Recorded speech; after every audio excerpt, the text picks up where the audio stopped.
that the Torah was given by a supreme being? A scientific proof.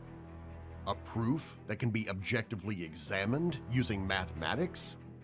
The answer is yes. Believe it or don't, here it comes. It is well known that each letter in the Hebrew alphabet has a numeric value. For example, Aleph equals 1, Bet equals 2, Gimel equals 3, and so on. What is the connection between the numeric values of ancient Hebrew letters and scientific data of the 21st century? Apparently, words in the Holy Hebrew language convey more information than we thought. What information do we convey when we say simple Hebrew words like Uraeach, moon, or Shemesh, sun? Could NASA's scientific data about the size and the mass of these celestial objects be hidden within these words? What about the Hebrew names for colors? May they contain accurate scientific data about wavelengths and wave frequencies related to these names? Is it true that the size of Earth and the fact that it is round can be scientifically concluded from its holy Hebrew name, Eretz? What if the Hebrew names for silver, gold, lead, sulfur, and many others contain recently discovered scientific data about their atomic weights?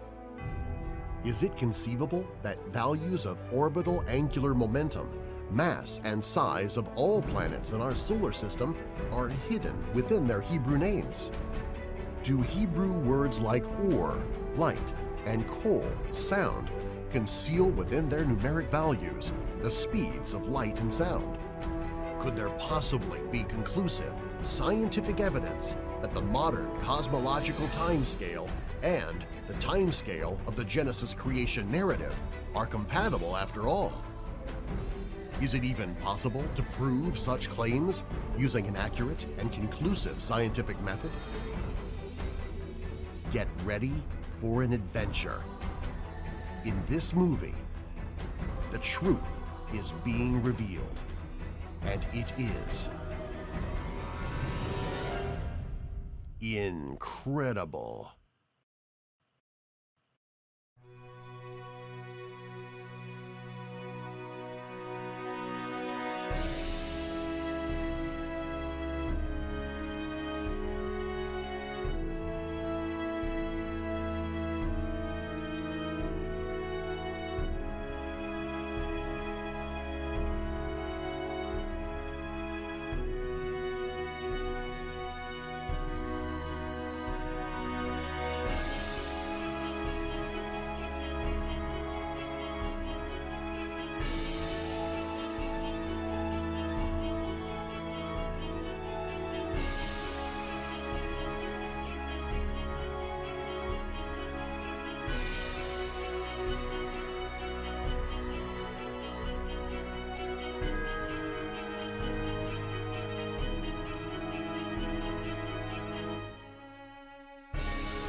Do you sometimes struggle to find the right word when speaking or writing?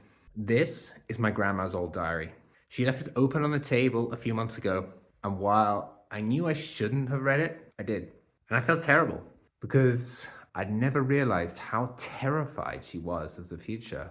And in her exact words, of how every forgotten name or word was a reminder of the empty, dependent life that she thought was waiting for her, but not anymore. So what did she do? What changed? She didn't start playing brain games or try any weird, expensive, or experimental medications and therapies. All she did was stop eating certain common foods that contain 5 neurotoxic chemicals proven to worsen memory problems. And I'm grateful she did, because now she's happier, sharper, and most importantly of all, she's confident that she'll be independent for years to come. That's why I have to share this. My grandma found out about these 5 neurotoxic chemicals in a free presentation by Dr. Sam Walters, a former NASA scientist and brain health expert. I've attached the presentation to this video, and I'm urging you to tap below to watch it now, because I am certain that the big food companies hiding these chemicals in your food will try to take it down. So tap below to watch it now while you still can.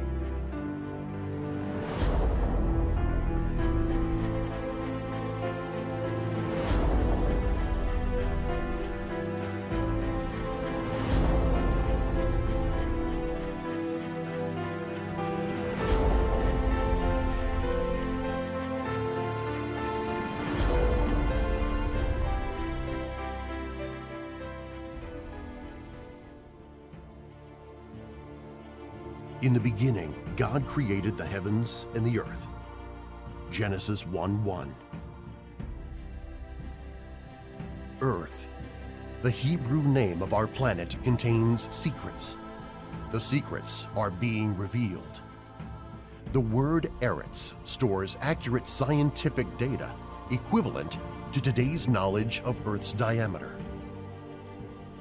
and Earth's surface area, and all the rest of Earth's geometrical and even non-geometrical properties. What about the Hebrew names for moon, Yereach, and sun, Shemesh? The secrets are encrypted within these words as well. What is the numeric value of the words? Moon, Yereach in Hebrew. Yad equals 10. Resh equals 200. Het equals 8. 218 in total. Earth, Eretz in Hebrew. Aleph equals 1. Resh equals 200. Sadi equals 90. 291 in total. Sun, Shemesh in Hebrew. Shin equals 300. Mem equals 40. Shin equals 300. 640 in total. What are the current scientifically established sizes of these celestial objects?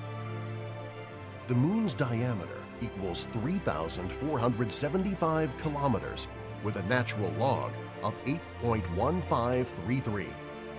Earth's diameter equals 12,756 kilometers with a natural log of 9.4538. The sun's diameter equals 1,391,000 kilometers with a natural log of 14.1455. Scientific data by NASA. Here is a summary of the data. Log represents the original number in a different format.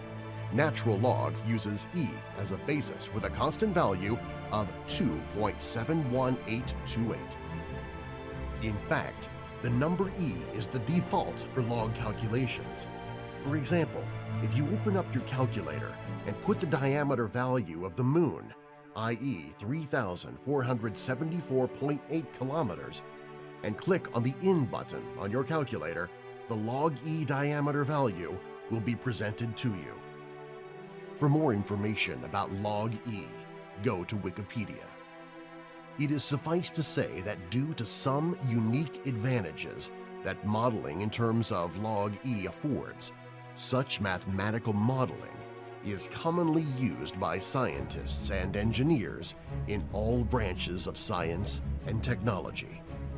Let us examine if the numerical values of the ancient Hebrew words for moon, earth, sun contain the formula to calculate the diameters of these celestial bodies.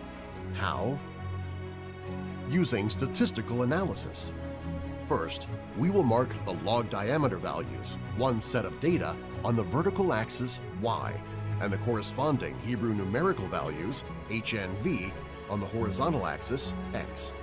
We then statistically examine if a linear relationship, a straight line, is formed between the 3 points produced by the two sets of data. The findings you are about to see are the first among many findings we will present during this movie, and it is all part of the studies and research done by Professor Chaim Shore. Here is a diagram with the diameter data by NASA. Let's examine it together, step by step. The horizontal axis, X, represents the Hebrew numeric value. So do you see more of a trend where people are leaving their jobs, those traditional 9 to 5 hours, and doing their own thing? No, it's definitely bigger than that. Big news. In this video, I'm gonna show you how to start your own small company without having to move, quit your job, or pursue an advanced degree. My name is Jeff Lerner, and in this video, I'm gonna show you how to start your own small business from anywhere in the world with just a laptop and an internet connection. You don't need any prior experience, and you can do it all while keeping your day job. Sounds too good to be true? Well, stick around and I'll prove it to you. I've been in the online world since 2008, and I've generated over $50 million in personal income on the internet. Now, I didn't rent a Lamborghini for this video. I don't drive a Lamborghini. I have 4 kids. It would not be practical. But I have made this money, and you can look me up online. My name's Jeff Lerner. Just Google me. My story is verified all over the internet. Back in 2008, when I got started, I was a broke, out of work piano player because I'd actually hurt my hand. But even when I was a working piano player, I never even made more than $40,000 a year. It was a really hard life. Now, obviously, $50 million later, life is extremely different. So what did I do? What are the specific mechanical steps that I took to create that kind of change, to go from completely broke to a successful online business owner? Well, I am going to answer all of your questions, and I'm going to reveal the exact methods that I use and that average people are using to become millionaires. Now, despite all the hype, despite all the flashy videos you see on the internet, and all the people talking about the latest and greatest hot new thing, the truth is internet business really hasn't changed that much. And the things I was doing back in 2008 are still the same things that I do right now and that work today. And you don't need some fancy new on-trend technique that's just gonna fizzle out. You need these powerful, timeless techniques that can completely transform your life 10 years ago, now, and 10 years from now. And for the first time ever, I'm sharing the secret to my success with everyone for free in a brand new book called The Millionaire Shortcut. And I'm not gonna do this forever, but for right now, it is 100% free, no credit card required, no strings attached. And I'll send it right to your email so you can download it instantly. And this book is less than 20 pages long.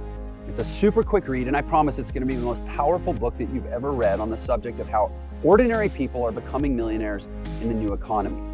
So that said, click the link that's somewhere around this video, submit your information, and I'll send you an email right away with your free copy of The Millionaire Shortcut.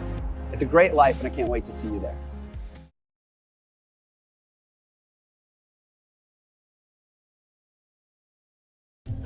People think learning piano takes a really long time, but that's false. Here's how long it really takes with this new method.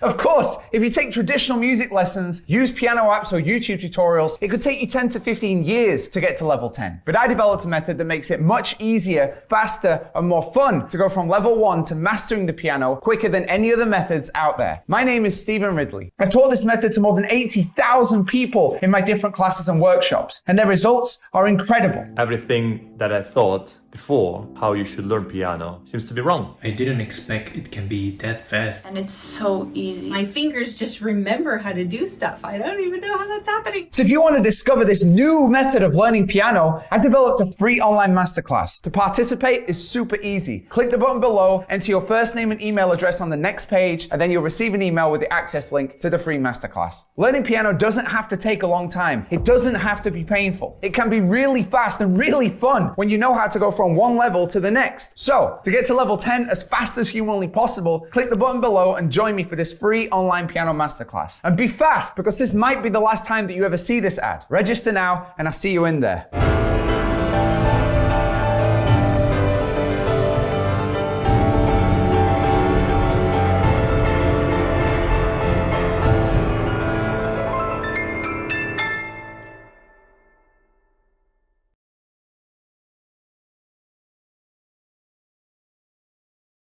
Axis, X, represents the Hebrew numeric value HNV of the words. Since the smallest value is 218, Yerech, and the highest value is 640, Shemesh, we start the X-axis just before 200 and end it at 700. The vertical axis Y represents the celestial object's diameter by NASA. Let us find out what log E stands for in kilometers.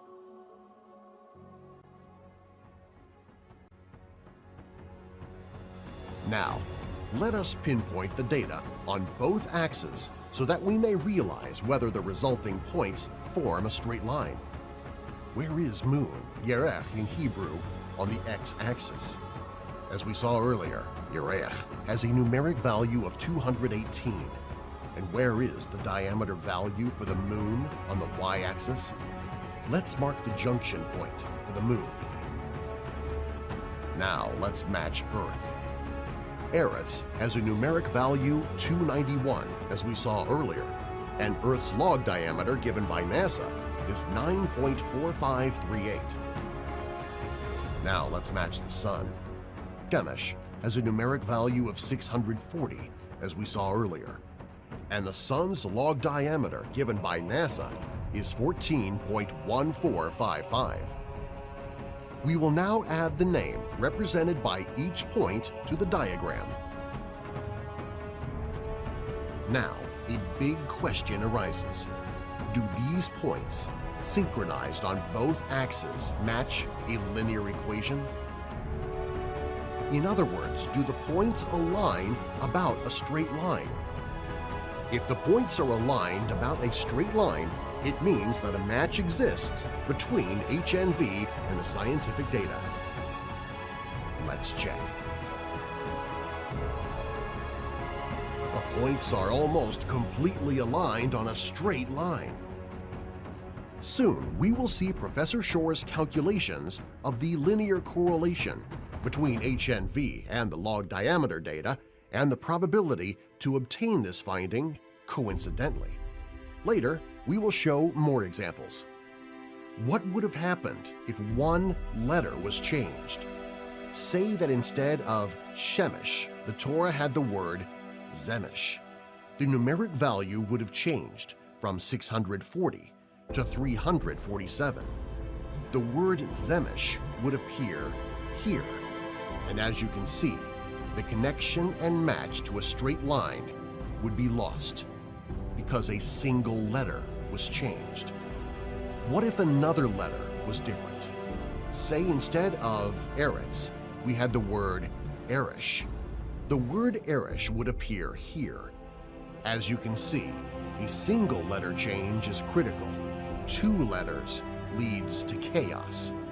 But in reality, the Jewish Torah names are Eretz, Yerech, and Shemesh, and the real Torah names match the scientific data by NASA. The Jewish Torah was written over 3,300 years ago. The words Yerech, Eretz, and Shemesh are those commonly used in the Jewish Torah, and their HNV values are calculated in a simple and straightforward manner.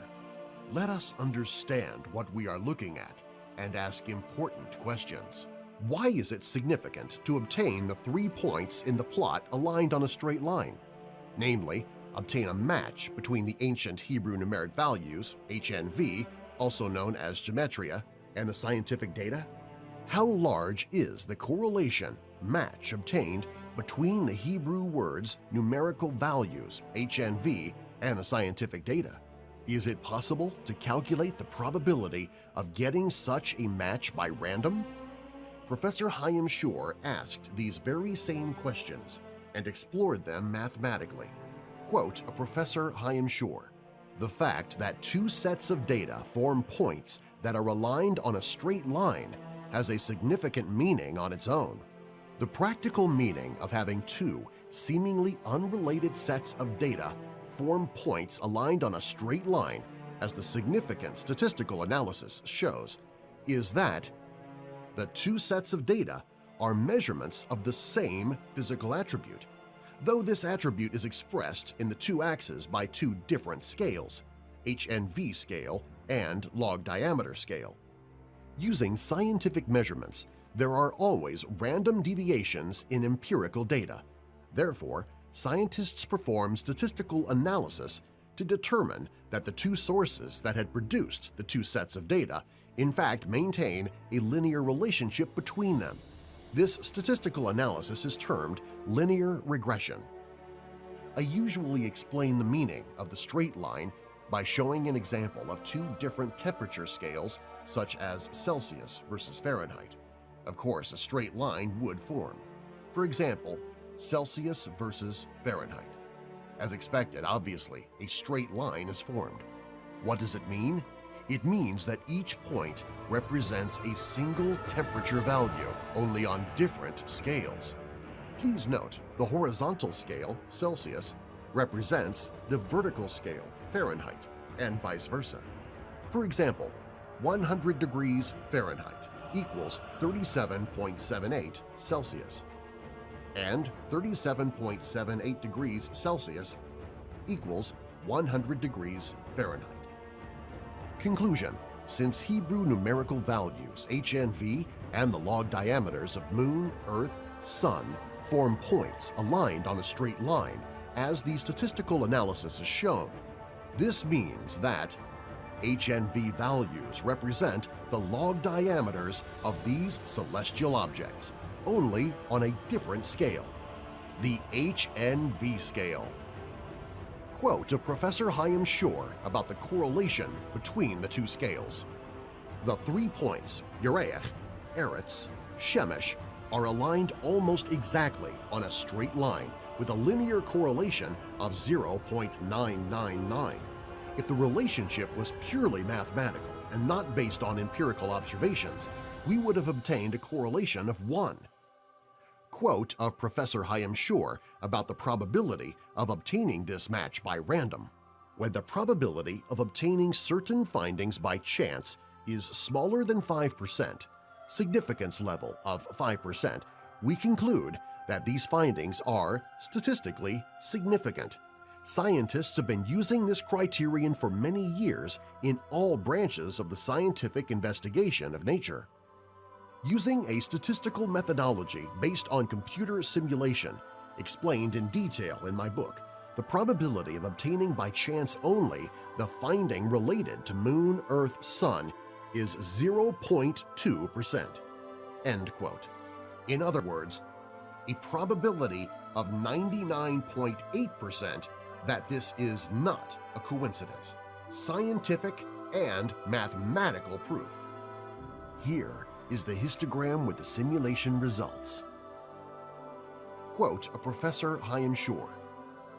As explained in my book, only trios of words with slope ratios very near +1 would be considered as having a linear relationship. In reality, we find out via simulation that the slope ratios of trios of words produced randomly may vary from -100 to +100 and beyond. This means that the probability of a given trio of words produced randomly to have a slope ratio of +1 or thereabouts is extremely small, in fact, next to 0. End quote. We have only addressed the diameters thus far. What about the rest of the geometrical parameters, like volume, surface area, etc.? Quote a Professor Chaim Shor. Since the diameter is represented by log diameter and a straight line has formed, a linear relationship must also be obtained for any other property of the geometric shape of the celestial objects, like surface area and volume. End quote. let us quickly examine the match of HNV with log volume and log surface area, as they are supposed to match. Here is a plot with the volume data, kilometers cubed. The vertical axis Y represents the celestial object's volume by NASA. As always, the horizontal axis X represents the Hebrew numeric value, HNV. As you can see, we got a match on a straight line, this time for the volume of the Moon, Earth, and the Sun. Now let us see the HNV correlation to log surface area, as it is also supposed to be aligned, as it is part of the same geometric shape. Here is a plot with the surface area, kilometers squared. Once again, as expected, the linear correlation is obtained, this time to the surface area of the celestial objects.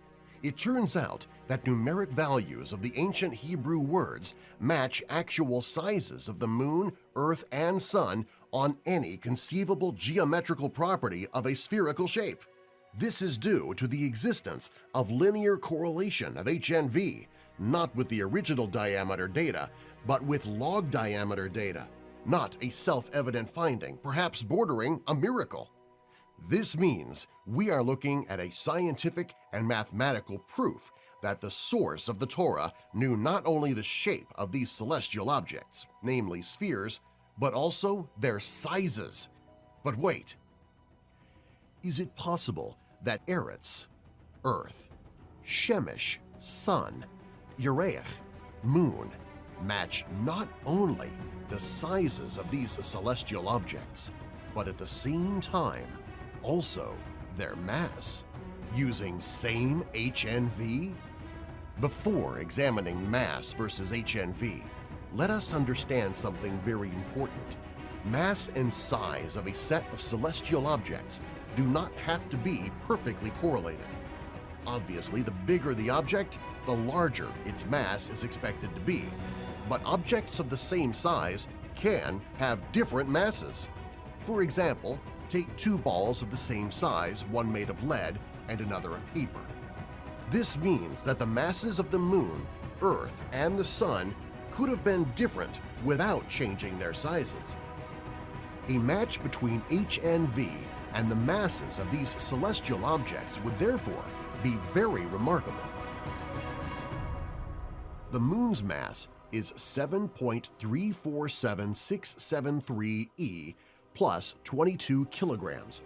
E plus 22 means 10 to the power of 22, with a natural log value of 52.6512. Earth's mass is 5.972190 E plus 24 kilograms, with a natural log value of 57.0491. The Sun's mass is 1.989100 E plus 30 kilograms, with a natural log value of 69.7652. Here is a summary table.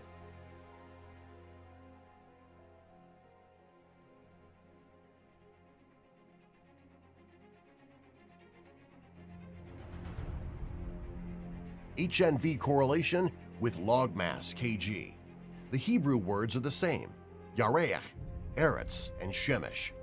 This time the mass is on the vertical y-axis, and as you can see, the HNV is aligned with the mass of the celestial objects.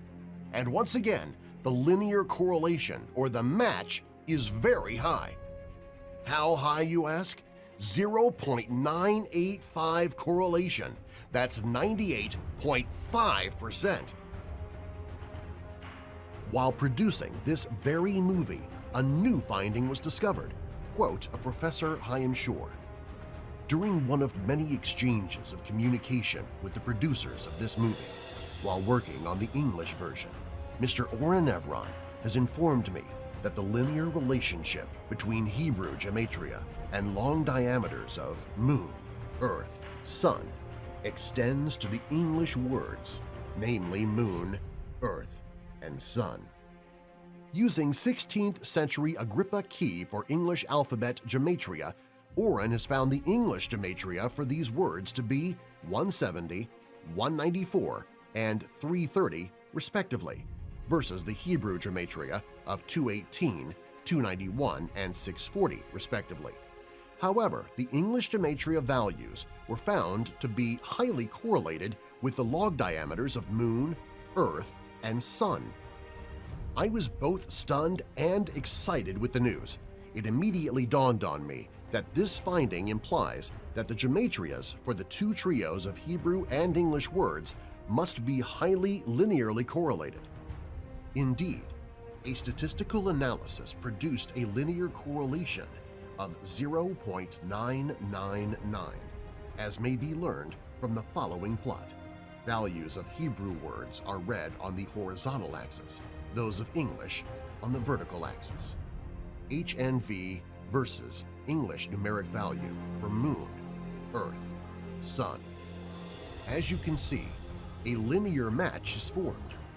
The new finding by Oren Evron opens up space for a whole new branch of investigative science yet to be explored. Furthermore, it has far-reaching implications for the validity of the much-researched hypothesis that ancient biblical Hebrew had been source to all current languages, and for how these languages actually formed. It is also highly reminiscent of the ancient story of the Tower of Babel, Genesis 11 verses 1 through 9. If this relationship between Hebrew and English gematrias indeed proves not to be singular, then much research is awaiting scientists to be carried out." End quote.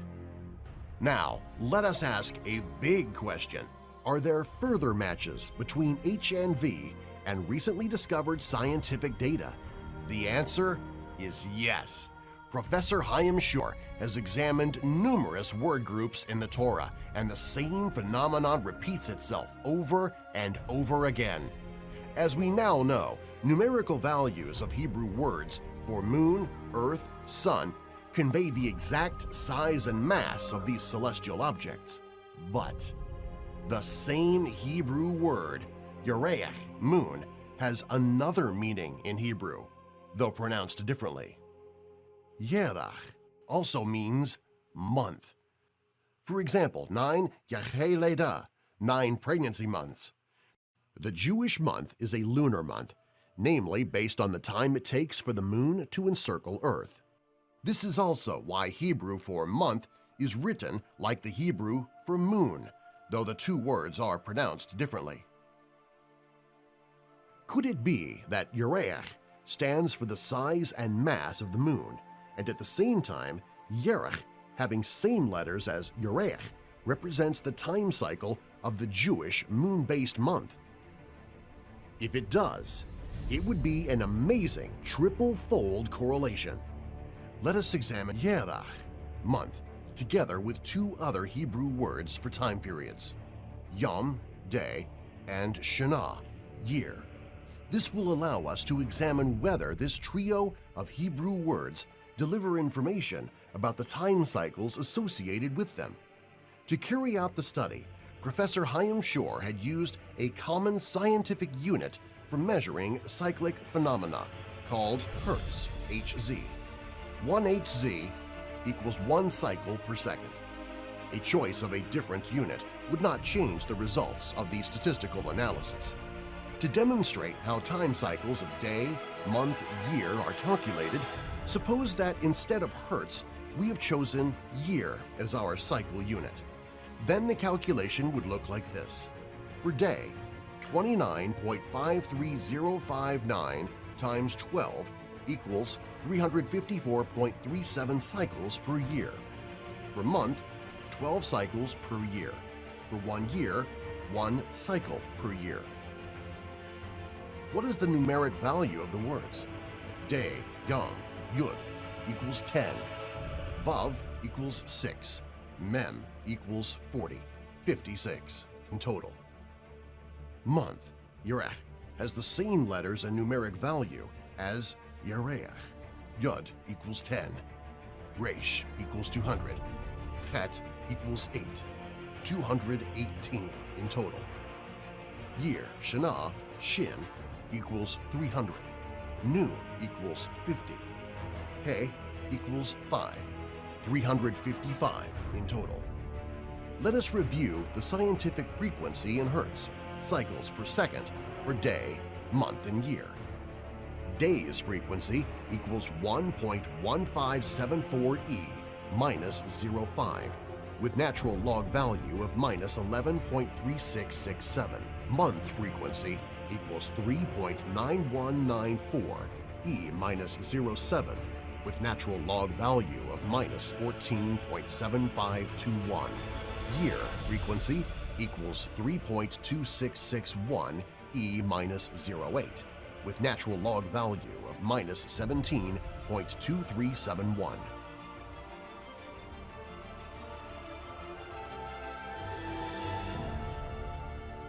Here is a summary table.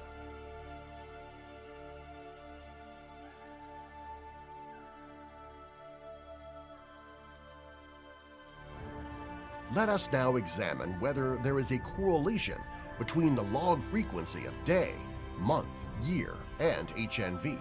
In other words, do the ancient Hebrew words represented by HNV contain hidden information about the cyclic nature of the time periods?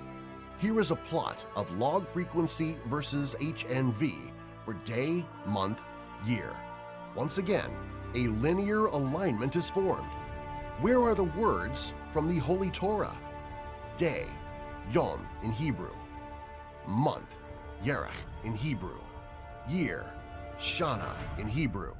Once again, if a single letter was different, there would be no match. For example, if instead of Yom we had Ram, the value would change from 56 to 246, and the word Ram would appear here, and the linear configuration of the points would be lost.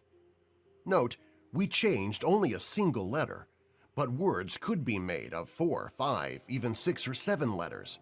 This means that the numerical values are precisely chosen out of a very large number of possibilities. Quote to Professor Chaim Shor about the correlation. The same observed phenomenon we saw earlier repeats itself. The 3 Hebrew words, Yom, Yerach, Shana, are aligned on a straight line with a linear correlation of negative 0.9992 if the relationship was purely mathematical, namely not based on empirical observations. We would have obtained a correlation of negative 1.0000. Quote a Professor Chaim Shor about the probability to get this finding by chance. Using computer simulation, while randomly selecting letters according to their frequency of appearance in the Hebrew Jewish Bible, I have found the probability of obtaining by chance a linear relationship to be 0.5%, end quote, i.e. 99.5% that this is not a coincidence. Again, we have a scientific proof obtained via a statistically significant result that the match between HNV and the scientific data is not coincidental. Let us be reminded, Ureach, moon, correlates not only with the moon's size and not only with the moon's mass, but also with the time period that the equally spelled word Yerach represents, namely month. Incredible 3 folds! But wait! Are there further matches such as these? Once again, the answer is yes. Let us dive into deeper waters and examine the ancient Hebrew word for life's most important substance on Earth: water. Much of Earth's water comes from out of space by huge blocks reaching Earth's atmosphere and evaporating. What is so special about water? Almost all life on Earth needs water to survive and thrive. The icebergs melt down. The steamy water from the oceans go across the land. The water goes down and the cycle of life continues. And don't we all just love pure and white snow? The flakes are so soft, beautiful, and symmetric. Have you ever seen a regular snowflake under the microscope? Please look closely. Here is a regular snowflake under the microscope. Do you spot a Star of David? Let us check out another snowflake. What is the general shape of this snowflake? Let us have a look once more at yet another snowflake, and we shall find another Star of David. Unlike other materials on planet Earth, which require long times and much energy to move from one state of existence to another, water naturally makes transitions between its three phases of existence all the time. What is the Torah name for water? Mayim. And God said, "Let there be a firmament in the midst of the waters, and let it divide the waters from the waters." And God made the firmament, and divided the waters which were under the firmament from the waters which were above the firmament, and it was so. Genesis 1, verses 6 and 7. Let us examine the three phases of water: ice, liquid water, and steam. Is it conceivable that ancient Hebrew words for the three phases of water store a hidden mathematical equation for the energy needed to move from one phase of water to another? Let us address the Hebrew words for ice, liquid water, and steam. What is the numeric values of the words? Ice, Torah, has a numeric value of 308 in total. Water, Mayim, has a numeric value of 90 in total. And steam, Kitor, has a numeric value of 325 in total. Now let's look at the scientific data. Specific heat capacity, or SHC. Ice, Torah, has a specific heat capacity of 2,050 joules to kilogram Kelvin with 0 degrees Celsius. Water, Mayim, has a specific heat capacity of 4,181 joules to kilogram Kelvin with 25 degrees Celsius. And steam, Kitor, has a specific heat capacity of 1,970 joules to kilogram Kelvin with 100 degrees Celsius. Scientific data from engineeringtoolbox.com. Here is a summary table of the data.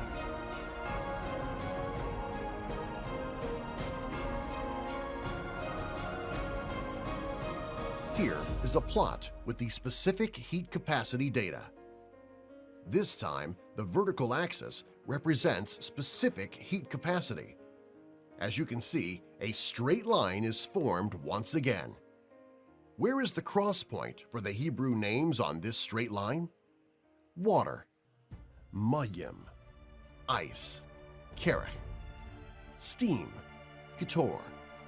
And once again, the HNV is almost perfectly aligned with the scientific data. What does this mean? It means that the scientific data regarding the three phases of water are encrypted as intrinsic values in the numerical values of the respective Hebrew words. What is the linear correlation between the scientific data and the HNV? The linear correlation between data on the two scales is 0.9995. A purely mathematical relationship would have given a correlation of negative 1.0000. And there are further matches like these? Yes. Let us next examine various substances like pure metals or chemical compounds and see if numerical values of some basic chemical properties are stored within ancient Hebrew names for these substances. What are the Hebrew names that we may find in the Jewish Hebrew Bible? Here are a few examples: Zahav, gold; Kesef, silver; Oferet, lead; Ladot, iron; Gofrit, sulfur; Gir, limestone; Neter, sodium; Sechuchit, silica, and more. Here is the HNV as it appears in the Jewish Torah text.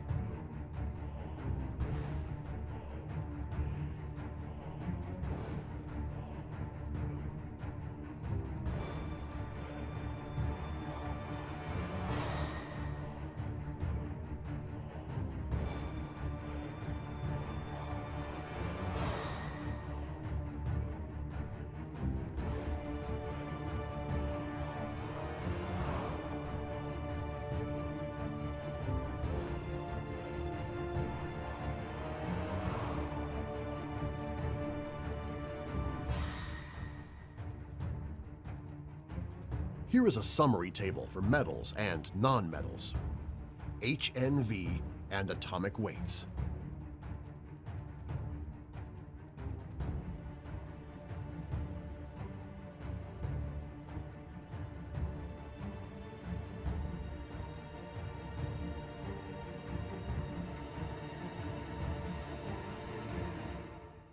As we may realize, the scientific data and HNV values form points that are aligned on a straight line again. Let us show the Hebrew word represented by each point in the plot. Gold, zahaf in Hebrew, has a Hebrew numeric value, HNV, of 14. Silver, kesef in Hebrew, has an HNV of 160. Copper, nechusha in Hebrew, has an HNV of 363. Iron, pladot in Hebrew, has an HNV of 514. This time, we are in the realm of atomic weights, comparing the words from ancient Jewish Torah to modern scientific information. And once again, HNV values have very significant linear relationship with the scientific data. This time, the correlation is 0.9911. That is a 99.11% match. Let us observe another 4-point diagram with atomic weights. Now we compare HNV values to reciprocal atomic weights of sodium, sulfur, lead, and brass. And once again, a significant linear relationship is in full view. What is the correlation this time? Correlation is negative 0.9915, namely a match of 99.15%. Let us take a look at yet another 4-point diagram. HNV values of limestone, burned lime, silica, and sodium are now compared to the respective values of reciprocal atomic weight. This time, the match is 99.97%. How could a 3,000-year-old text contain such modern scientific information? These discoveries, no doubt, are powerful enough to change how we view our world. How does Professor Shore summarize the results of this study? Quote a Professor Chaim Shore about the chemical substances study from his book. The results of this analysis reveal that the values of the Hebrew names are equivalent to the reciprocal atomic weight of the materials analyzed. Namely, they represent the linearly transformed number of molecules per unit of mass, irrespective of how this unit is defined, or equivalently, up to a change in location and scale, the number of moles per gram. Let us speed up and address speeds. Let us see if the Hebrew words or, light in Hebrew, and kol, sound in Hebrew, represent the speeds of light and sound respectively. The speed of sound is about 1,235 kilometers per hour. Light is moving at the maximum velocity possible. Light travels at a speed of about 300,000 kilometers per second. Let us see Professor Shore's findings about the speeds of light, sound, and no movement at all relative to respective Hebrew words. If sound represents movement, obviously silence should represent rest or a state of zero movement. How extraordinary that in Hebrew, a single word means both silence and zero movement. This Hebrew word is damama, derived from the same Hebrew word as damam, meaning silent but also being in a state of standstill. Here is the numeric value of the words. Light, or in Hebrew, has a numeric value of 207. Sound, kol in Hebrew, has a numeric value of 136. Stillness, damama in Hebrew, has a numeric value of 89. Here is the scientific data in MPS, meters per second. Light, or, equals 299,792,458 MPS, natural log of 19.52. Sound, kol, equals 343.26 MPS, natural log of 5.84. Stillness, demama, equals 0 MPS, natural log of 0.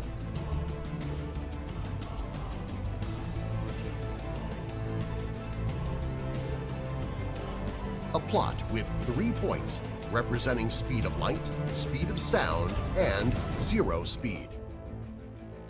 Again, the scientific data is aligned on a straight line. We can probably guess by now which point represents which Torah Hebrew word. Demama, stillness, represents 0 speed. Kol, sound, represents the speed of sound. Or, light, represents the speed of light. Question: what is the linear correlation obtained for this analysis? Answer: correlation of 0.9938, a match of 99.38%. And what is the chance to randomly obtain this result? Using computer simulation, Professor Chaim Shor calculated this probability to be 0.769%, namely a significant result indicating confidence of 99.23% that this is not a coincidence. But wait, is there a natural phenomenon representing all varieties of light humans can see? Yes, the rainbow. Light is what allows us to see. A color is a light wave of specific length and frequency. However, all colors are still light and have the speed of light. Is there a naturally occurring phenomenon that produces sound, occasionally with a sonic boom shockwave and frightening intensity? Yes, thunder. Is it conceivable that Ram, thunder in Hebrew, and Keshet, rainbow in Hebrew, also represent the speed of sound and light, respectively? That would be remarkable. Rainbow, Keshet in Hebrew, has a numeric value of 800. Thunder, Ram in Hebrew, has a numeric value of 310. Stillness, Demama, has a numeric value of 89, as we saw earlier. A linear correlation is formed once again. Demama, Ram, Keshet. This time, we have a linear correlation of 0.9999. That's a 99.99% match. All of these diagrams give us an objective, scientific, and mathematically validated evidence that modern-day scientific data had been known to the Jewish Torah giver. Since the speed of sound and the speed of light are encrypted in the Hebrew names, do Hebrew names for colors, as clearly specified in the Jewish Hebrew Bible, convey also the respective wavelengths and wave frequencies of these colors? Here is a table of wave frequency and wavelength of the visible colors. Quote to Professor Chaim Shor about a color names study. For this study, we have selected 4 colors with indisputable meanings regarding their biblical Hebrew names. Tzahov means yellow in Hebrew. Yarakon, green. Techelet, blue. Argamon means magenta, i.e. deep purplish red. Here is the HNV value of the words. Yellow, Tzahov, 97. Magenta, Argamon, 294. Green, Yarakon, 366. Blue, Techelet, 850. Here is a summary table of wave frequencies, mid-values at HNV.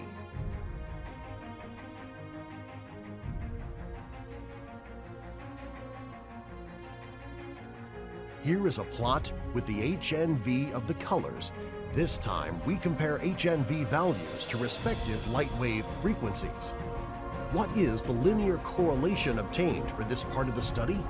Linear correlation of 0.9981, which means a match of 99.81%.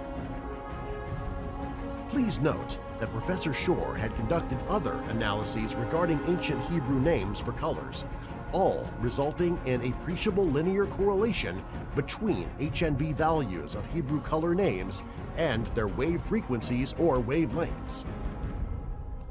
A note from the producer of the movie, Mr. Ora Nevron. We made this movie because we love people and want Earth to become a better, more loving place, and people deserve to know the truth, which in turn can help us achieve this goal. Producing this movie has been both intense and enlightening. The studies carried out by Professor Shore are so impressive that we wanted to show everything.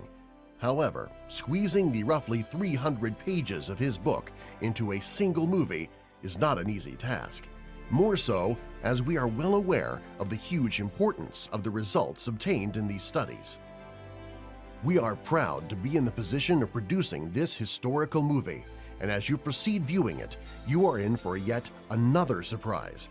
Results from a study will be shown with an innovative perspective on one of the most debated subjects of our time, the Big Bang Theory, age of the cosmos measured in billions of years, versus Genesis creation narrative, 6 days. After addressing earlier Moon, Earth, Sun, we ask ourselves naively, what about the rest of the solar system? Is it possible that values of the angular momentum, mass, and size of every planet in our solar system are also hidden within Hebrew names for these planets? The answer is yes. Let us find out the hidden information residing in the holy Hebrew names of all planets in our solar system. But first, we need to understand how the professor knew which biblical name belongs to which planet. Quote of Professor Chaim Shore about the planet's Hebrew names. It is widely accepted that Eretz is Hebrew for Earth. There are 8 more words in the Bible that obviously refer to planets or to known constellations, groups of stars. However, there are 2 more biblical Hebrew names for planets recognized by both Bible academic researchers and Jewish traditional interpreters. Therefore, out of the list of 9, we have in total 3 validated names, sorting in an ascending order 2 lists, that of the numerical values of the biblical Hebrew names and that of the equatorial diameters, including Pluto, that has recently been deleted from the list of planets. We have encountered an amazing surprise. All 3 planets with validated names, Eretz, Earth, Shachar, Jupiter, and Mezar, Venus, occupy the same serial positions in both lists.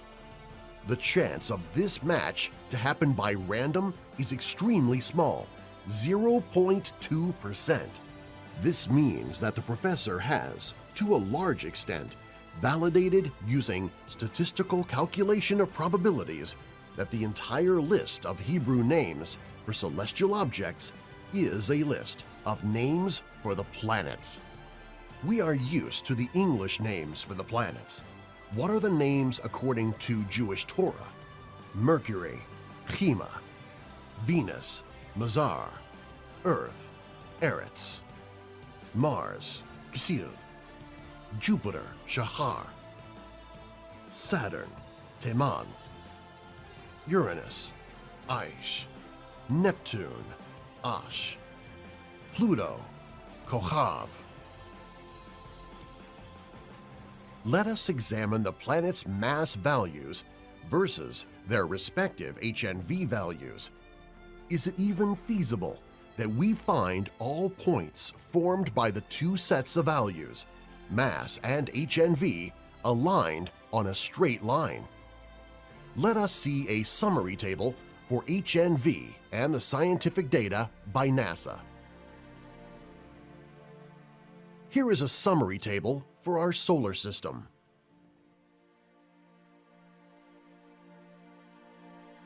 Log mass versus HNV for all planets in the solar system. Let us see where the Hebrew names are.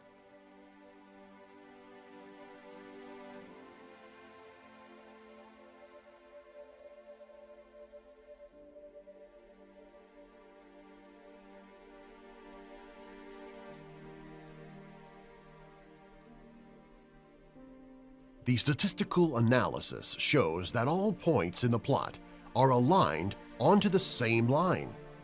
What are the odds? Slim. Extremely slim. We will soon see the professor's calculation for the probability of obtaining this alignment by chance. What is the linear correlation between the two sets of data, log mass and HNV? Correlation of 0.9776. That is a 97.76% match. This study is indeed revolutionary. If the findings of this study become common knowledge, they may change forever the common perception of the Hebrew Bible and the way humanity looks at the world. Let us next find out if HNV values also correlate with the sizes of the planets. As we saw earlier, objects of same size can have different masses. Therefore, it would be double-fold more stunning if a significant correlation is found also for the planets' sizes. Here is a plot of all 9 planets' log diameter data by NASA with corresponding HNV values. Again, the points are aligned on a straight line. We conclude that HNV values represent not only the planet's mass, but also their sizes. And what is the linear correlation between the log diameter and HNV? Correlation of 0.9825. That is a 98.25% match. But hold on, is it possible that the ancient Hebrew numeric values also match the recently discovered orbital angular momentum? Please note that 2 planets of particular size and mass can have any orbital speeds, i.e., it does not have to match the size nor the mass of the planets.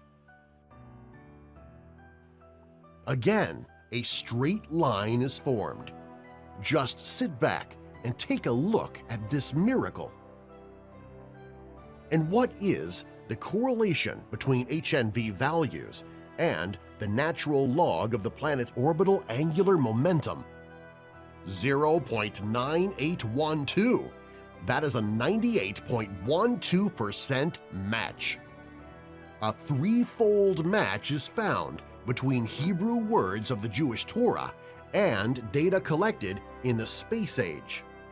Mass, size, and orbital angular momentum, they all align on a straight line with very large correlations with HNV. What are the odds, you might ask? Quote of Professor Chaim Shor about the probability. Probabilities of obtaining these alignments of the 9 points by chance alone based on linear regression analysis are log mass versus HNV, 0.0005%, log diameter versus HNV, 0.0002%, log of the planet's orbital angular momentum versus HNV, 0.0003%. We now proceed to address one of the most disputed and debated subjects in history: the scientific cosmological timeline of various events mentioned in the Genesis creation story and the respective timeline of the 6 days of creation. According to Big Bang Theory, the first to appear in the just-created universe is light, also known as electromagnetic radiation. When scientists refer to light left from the Big Bang, they do not mean human visible light. That constitutes just a small fraction of the electromagnetic radiation. Quote from Wikipedia light entry. In physics, the term light sometimes refers to electromagnetic radiation of any wavelength, whether visible or not. In this sense, gamma rays, X-rays, microwaves, and radio waves are also light. End quote. According to Big Bang theorists, the beginning of time itself was just about when light started showing up in our universe. Quote from Wikipedia entry Big Bang: "Space was contained in a single point from which the universe had popped up and has been expanding ever since." End quote. The obvious major difference between the two timescales, the biblical and the cosmological, is in the time unit used, the biblical day of creation versus the scientific giga-year, namely a billion years. What is a day in Genesis if there was yet no earth and no earthly evening and morning? Day in the Torah means more than what most people think. Is it conceivable that the two timescales, the biblical and the scientific, are coordinated in some sense? How do you even examine such a puzzling conflict between the two timescales? How do you reconcile them? One of the most intriguing studies conducted by Professor Chaim Shore has addressed the relationship between the timescales of Genesis and cosmology. Here is an illustration of how the Big Bang and the cosmological timescale looks like. And as in earlier studies, statistics was again summoned to deliver clear-cut answers. Quote of Professor Chaim Shore: "To statistically analyze Genesis creation timeline in relation to the timeline offered by cosmology, certain events specified in Genesis, such as the creation of the sun and the moon on the fourth day, were defined on two timescales. 1. Genesis timescale in terms of days on the horizontal axis X. 2. The scientific timescale in terms of billions of years since the Big Bang on the vertical axis Y. I have conducted two analyses. 1. An analysis of 6 events mentioned in Genesis for which satisfactory scientific data exist as to when those events occurred. 2. A reduced analysis of 4 events for which the estimated cosmological timeline is particularly highly reliable. The statistical equation that combines the two timescales based on the second analysis.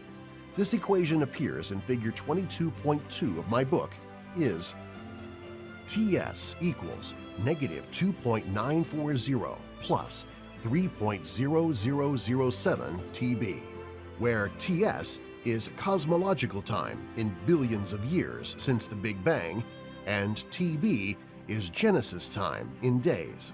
The probability of getting this finding by random is 0.01%.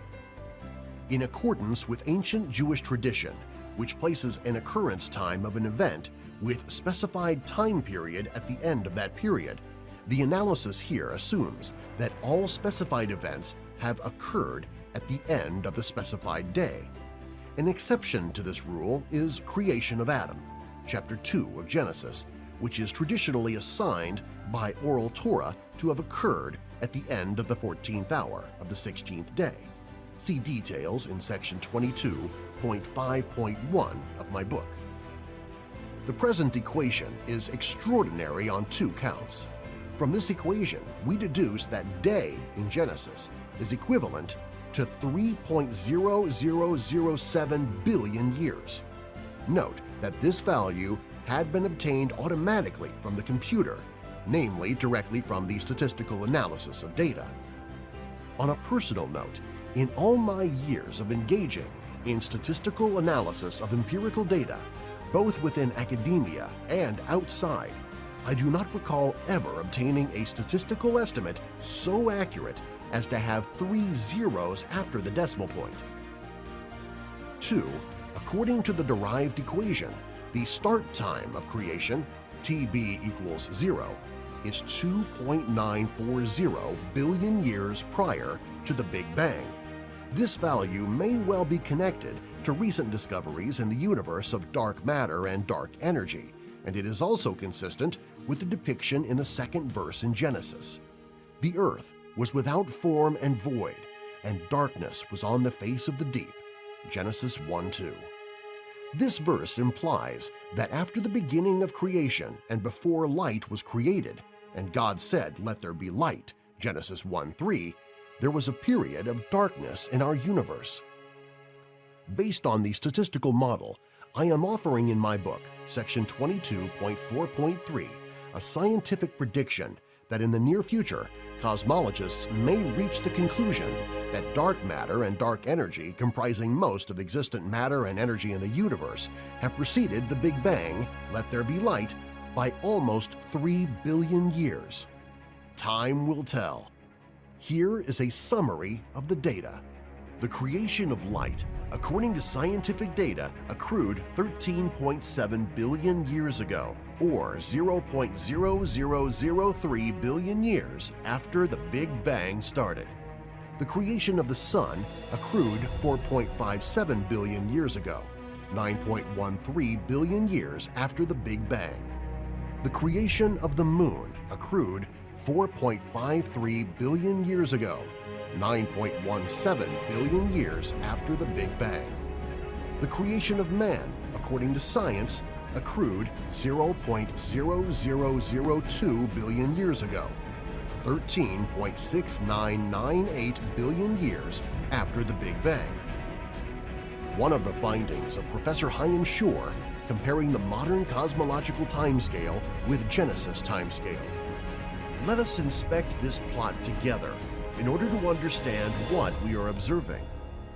The cosmological timescale is presented by the vertical y-axis in terms of billions of years. The horizontal axis x represents Genesis creation days. The alignment is clear. The two scales are linearly correlated. The Big Bang, first appearance of light, formation of the Moon and the Sun. Even though the two events seem to be represented by a single square, we are in fact observing two squares so close together that they are indistinguishable from one another. The first appearance of man on Earth.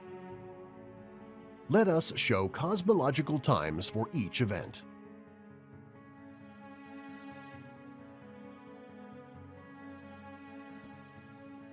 Now let's see the events from the Torah point of view. Day 1. God said, "Let there be light." Fourth day.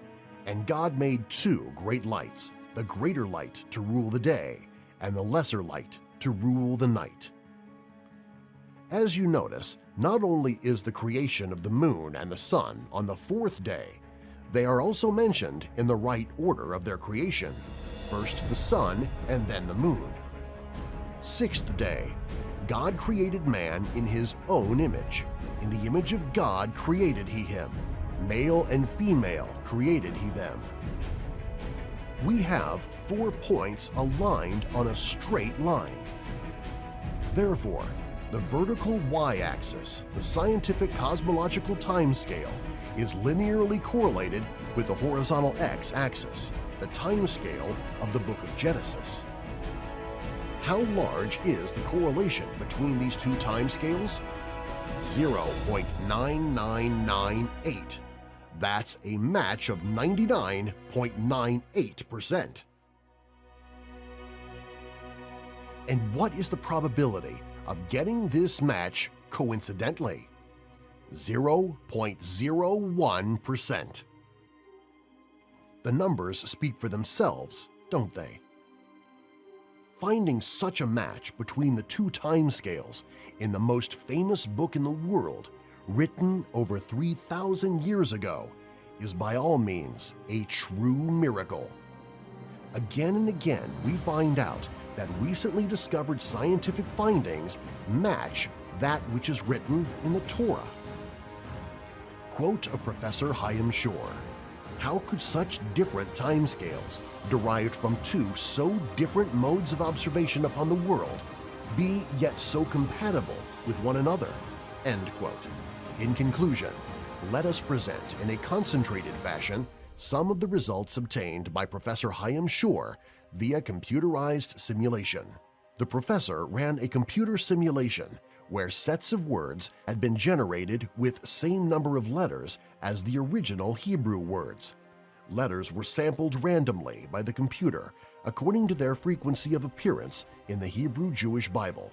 Out of the generated sets, the computer picked up those which had numerical values aligning on a straight line, and that allowed the professor to accurately estimate the probability of having a set of words aligning on a straight line by chance. Here is a summary table for a sample of Professor Shor's studies.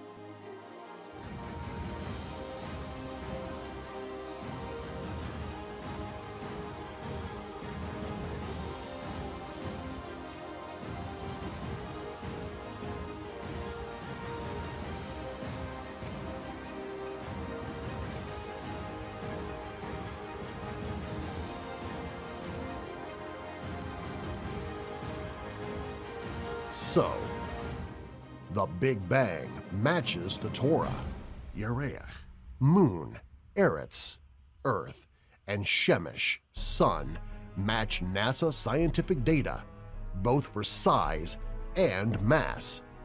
And also Yom, day, Yerech, month, and Shana, year, match the scientific data of the time frequencies. And all scientific data by NASA for all planets in our solar system match the HNV values of the words. For the size, the mass, and the orbital angular momentum, and the secret of the speeds of light and sound match the HNV of Or and Kol, light and sound, and Keshet and Ra'am, rainbow and thunder. And the names for colors in the Jewish Torah have the wave frequencies embedded within the HNV values of the words. And water-specific heat capacity is found in HNV values of the words depicting the three phases of water. And the metals and the chemicals mentioned in the Jewish Torah have HNV values corresponding to the atomic weights of the substances that they represent. Each of these matches has a very important and significant meaning on its own. But what is the probability of getting all of these matches coincidentally? The answer: this probability is virtually non-existent. There is zero probability of getting all these results by chance. Now let us understand one very important thing. There is a deeper meaning emerging in front of our eyes. Know therefore this day, and think in thy heart, that the Lord, He is God in heaven above and in the earth beneath, and there is no other. Deuteronomy 4:39.